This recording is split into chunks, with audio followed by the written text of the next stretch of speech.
सुनेत्रा पवारांच्या विनंतीला मान देत बारामती पोटनिवडणुकीतून अखेर काँग्रेसची माघार। तरीही निवडणूक बिनविरोध नाही। 23 उमेदवार रिंगणात, 30 जणांकडून उमेदवारी अर्ज मागे। बारामती पोटनिवडणुकीसाठी भाजपाकडून स्टार प्रचारकांची यादी जाहीर। एकेकाळी अजित पवारांविरोधात निवडणूक लढलेले पडळकर आता सुनेत्रा पवारांचा प्रचार करणार। राष्ट्रवादी शरद पवार पक्ष राहुरी पोटनिवडणूक लढण्यावर ठाम। भाजपच्या अक्षय कर्डिले विरोधात पवारांचे उमेदवार गोविंद मुकाटे, वंचितकडून संतोष सोळके तर 4 अपक्ष उमेदवार रिंगणात। रुपाली चाकणकरांची बहीण प्रतिभा चाकणकरांना शिर्डी पोलीस नोटीस बजावणार। समता पतसंस्थेतील कायद्यासंदर्भात चौकशी होणार। खात्यांना अशोक खरात नॉमिनी असून 2,40,00,000 रुपयांचा व्यवहार झाल्याची माहिती।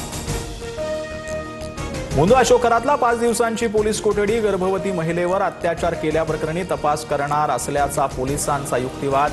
खरात तपासात सहकार्य करत नसल्याची माहिती।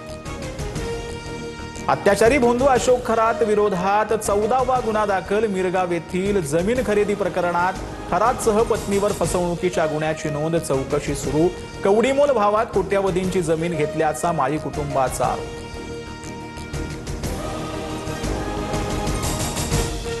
नाशिकमधील नामांकित आयटी कंपनीत महिलांवर लैंगिक शोषण आणि धर्मांतराच्या प्रकरणाची एसआयटी चौकशी होणार। आतापर्यंत 7 आरोपींना अटक। प्रकरण अतिशय गंभीर, सखोल तपास होणार। मुख्यमंत्री फडणवीसांचं आश्वासन। बीडमध्ये मुख्यमंत्र्यांच्या सभेत धनंजय मुंडेंना मंत्री करण्याची मागणी। मुंडे समर्थकांच्या घोषणा। बीडमधील गहिनीनाथ गडाच्या 94व्या नारळी सप्ताहाच्या कार्यक्रमातील प्रकार।